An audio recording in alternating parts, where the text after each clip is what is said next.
اب اس میں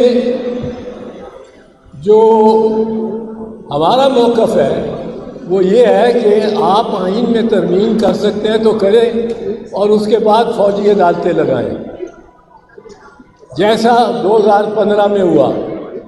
اس کے بغیر فوجی عدالتیں سویلینز کو ٹرائی نہیں کر سکتی۔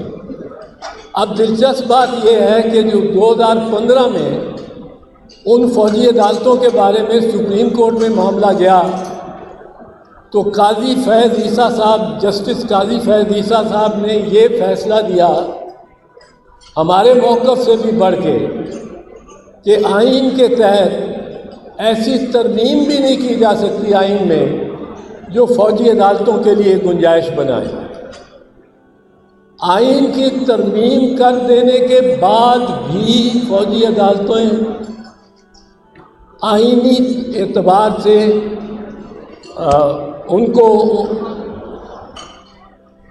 کو تشکیل نہیں دی جا سکتی۔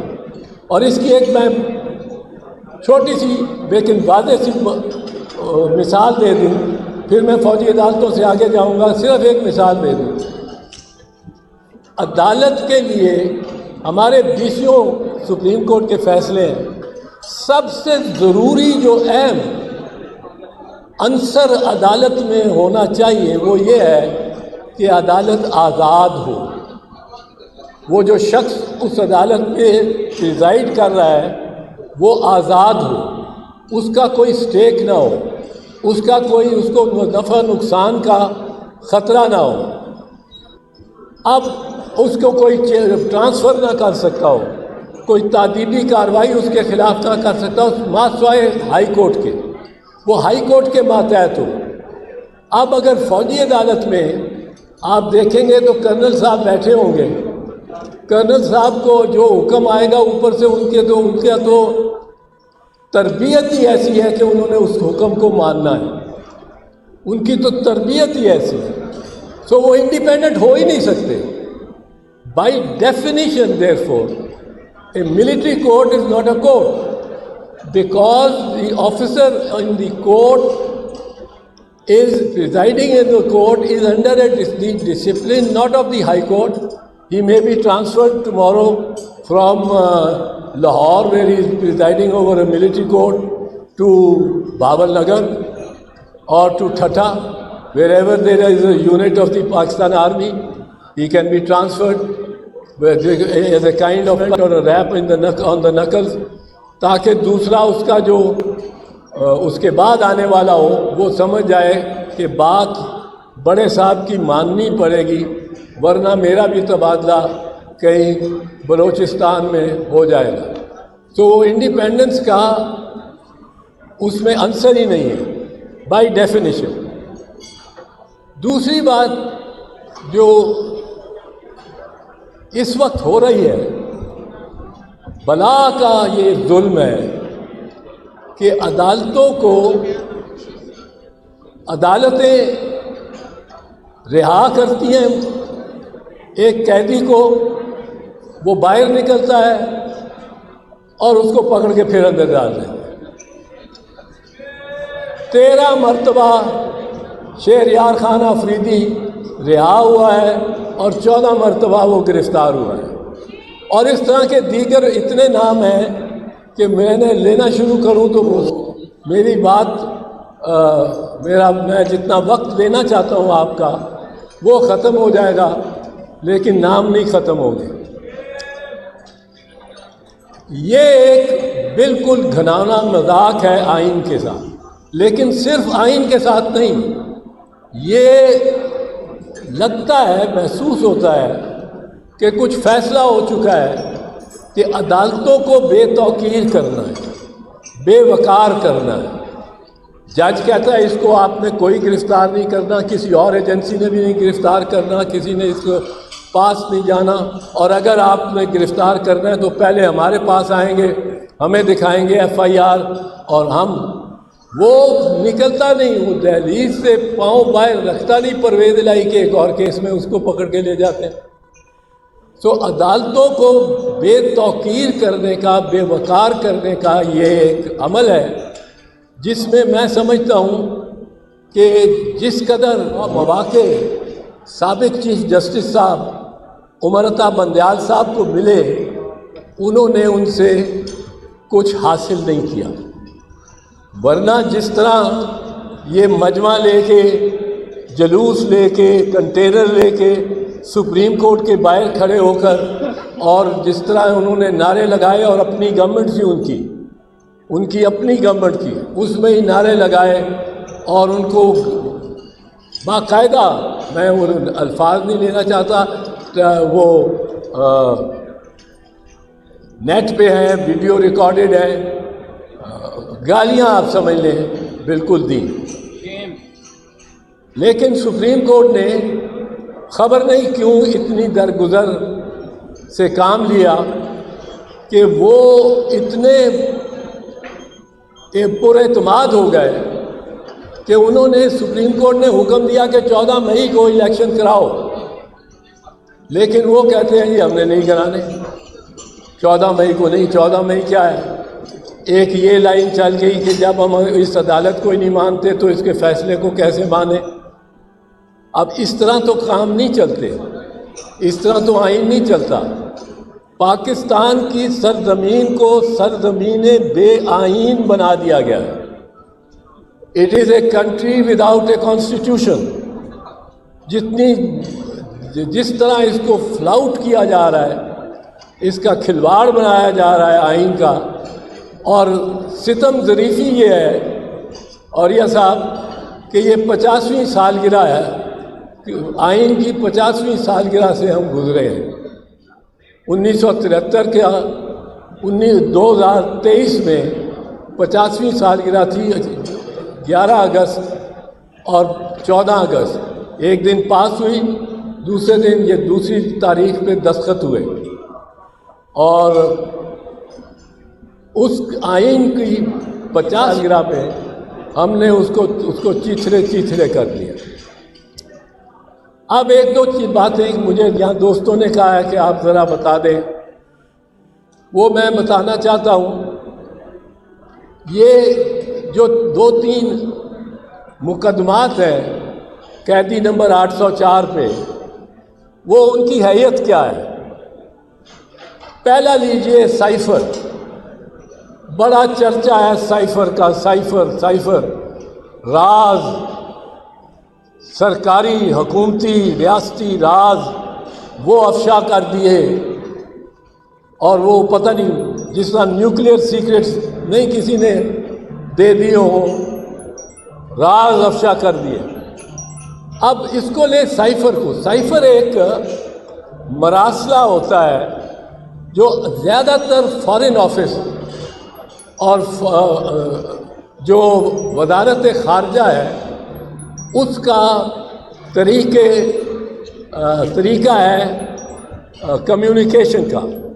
اس میں کوڈ آ جاتا ہے، ہر 3 مہینے بعد وہ کوڈ بدلتے ہیں. اگر تو بہت ہی سیکرٹ ہو تو انسٹرکشن یہ ہیں فارن آفس کی، SOPs یہ ہیں کہ ان کو آپ وہ خط اپنے ہاتھ سے لکھ کے کسی سے شیئر نہ کریں، وہ سائفر کا کوڈ سامنے رکھیں، اور اگر جی کی جگہ لیٹ سے ایل آنا ہے یا ایم کی جگہ ٹی آنا ہے، یا شمشاد صاحب بہت بہتر بتا سکیں گے. اگر تو انہوں نے فار انسٹنس شمشاد صاحب کو کوئی چین کا صدر بلا کے کوئی خاص بات کہتا ہے کان میں اور انہوں نے پہنچانی ہے تو یہ اپنے ہاتھ سے لکھیں گے، مشین سے ٹائپ بھی نہیں ہوگا، بیچ میں وہ ٹائپسٹ بھی نہیں آئے گا، اسٹینو بھی نہیں آئے گا.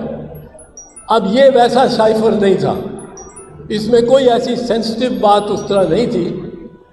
اس میں یہ تھا کہ ڈونلڈ لو ایک بڑا سفارتکار امریکہ کا سینئر سفارتکار، اس نے پیغام دیا وزیر اعظم کو یا اپوزیشن کو کہ اگر آپ تو اس کو پرائم منسٹر کو ہٹا دیتے ہیں تو ہم آپ کے معاف کر دیں گے، لیکن اگر نہیں ہٹاتے تو پھر ہمارے ساتھ سے کوئی توقع نہ رکھیے گا.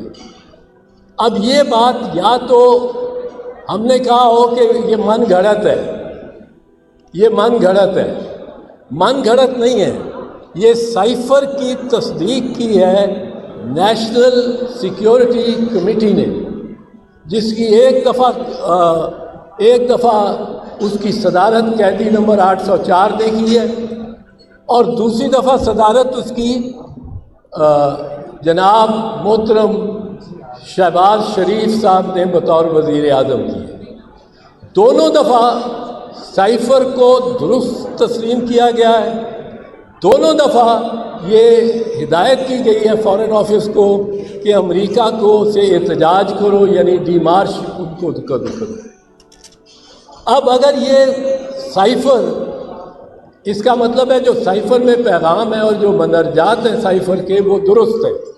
اگر وہ درست ہیں تو یہ میں پہلے بھی کہہ چکا ہوں ٹیلی ویژن پہ کہ ہمارا کیا اخلاق ہے، اس کے بعد ہمارا کیا رد عمل ہے جب ہمیں یہ پیغام ملتا ہے کہ اپنے وزیر اعظم کو ہٹا دو، نو کانفیڈنس موشن پاس کرو اور ہٹا دو، اور ورنہ ہم اچھے سلوک نہیں آپ سے کریں گے، اچھا سلوک۔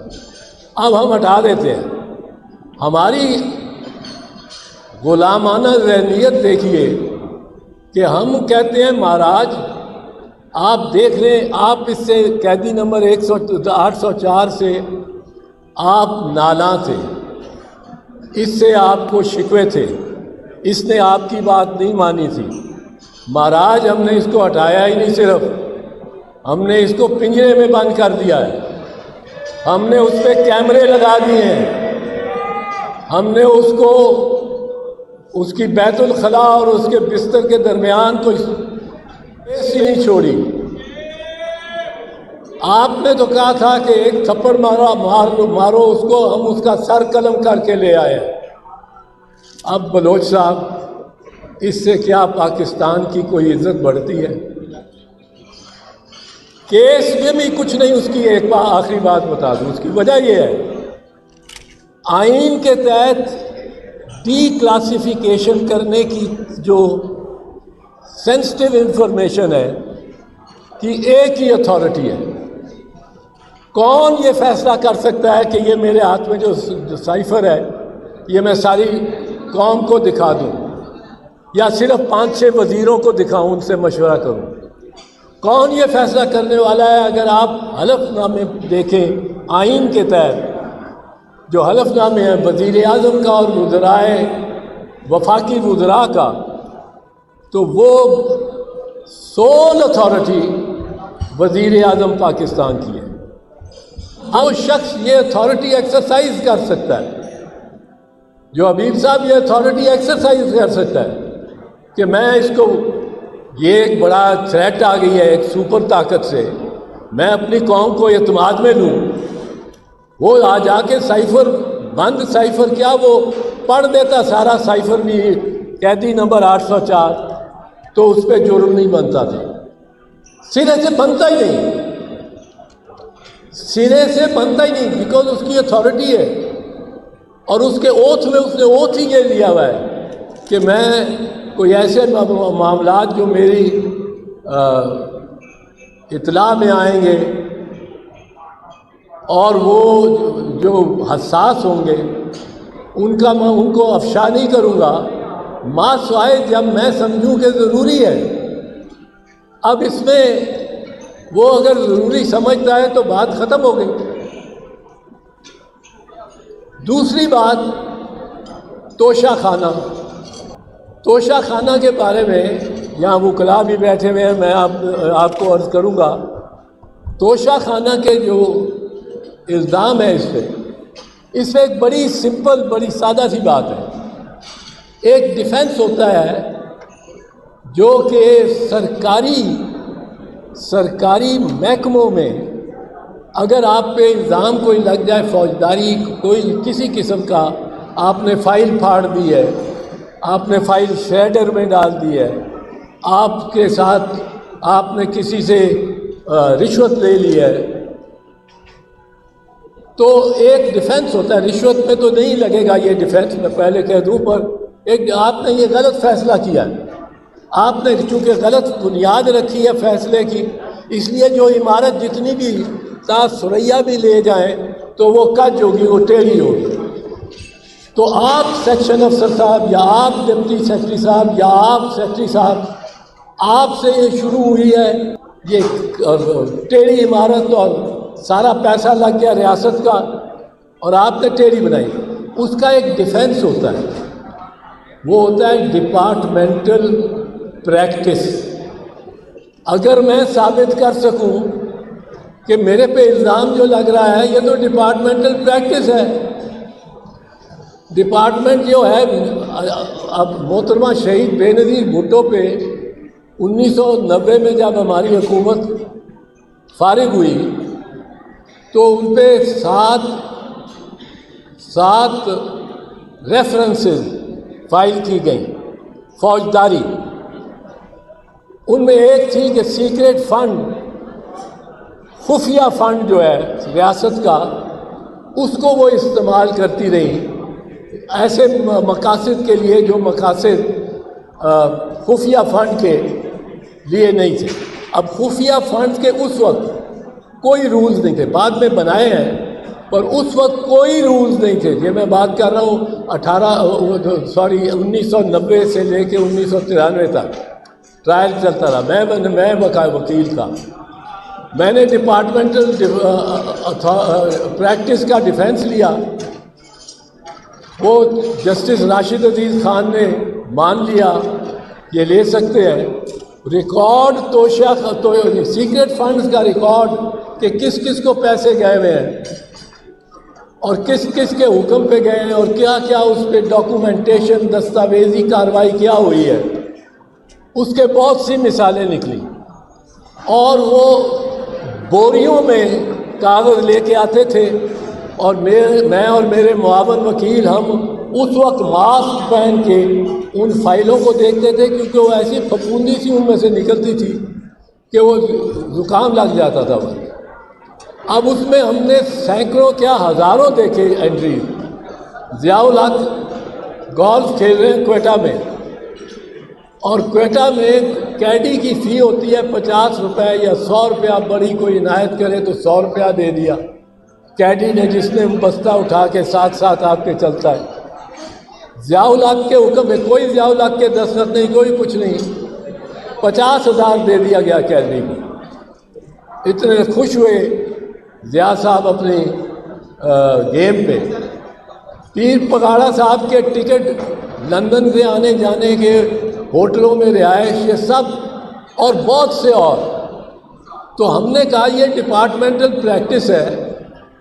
اب اگر آپ ڈپارٹمنٹل پریکٹس توشہ خانہ میں دیکھیں گے تو شوکت عزیز کا عہد بھی دیکھنا پڑے گا، ظفر اللہ جمالی کا عہد بھی دیکھنا پڑے گا، الغرض کے اور بھی بہت سارے عہد دیکھنے پڑیں گے. آپ سمجھ ہی گئے.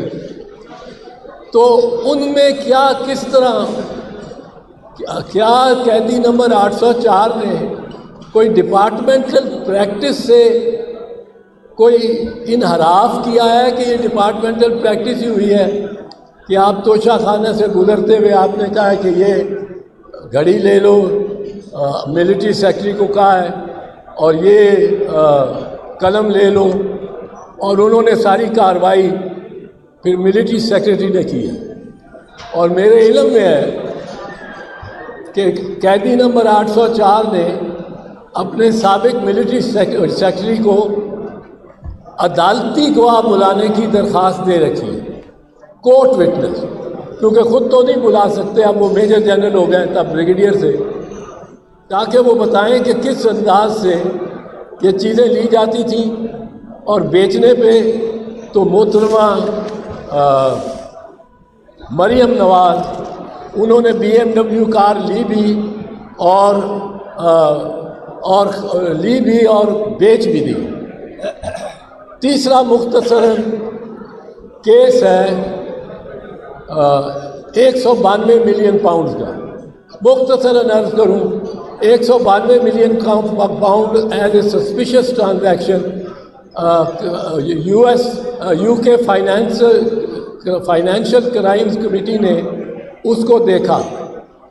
وہ ملک ریاض کے نام سے تھا، لیکن اس میں حسین نواز کے بھی کوئی 43 ملین پاؤنڈ جو ایک پراپرٹی تھی ہائیڈ پارک 1 سے متعلق تھا، اس کے بعد وہ کلیئر کر دیا کرائم ایجنسی نے، جس میں آپ کو یاد ہوگا کہ شہباز شریف صاحب نے بڑا الحمدللہ الحمدللہ الحمدللہ کہا، بڑا چرچا کیا کہ ہم بری ہو گئے۔ وہ پیسہ اس کے پاس ہی جانا تھا جس کے نام پہ تھا جب سسپیشس ٹرانزیکشن ڈکلیئر کیا گیا، اور وہ ملک ریاض صاحب اس کے اپنے اکاؤنٹ میں سپریم کورٹ کے پاس جو ایک ایسکرو اکاؤنٹ میں وہ چلا گیا۔ اب اس کے بعد اور لمبی کہانی کوئی نہیں ہے۔ تو میں یہ عرض کرنا چاہ رہا ہوں آخر میں کہ یہ جو میں نے باتیں کی ہیں، میں یہ صرف چاہتا ہوں کہ آپ بھی اور دوسرے لوگ بھی یہ ان جو الزامات ہیں ان کو دیکھیں اور یہ آپ سرکولیٹ کریں۔ رہی بات وکلاء اور عدالتوں کی، وکلاء اپنا لوہا پہلے بھی منوا چکے ہیں اور انشاءاللہ آئندہ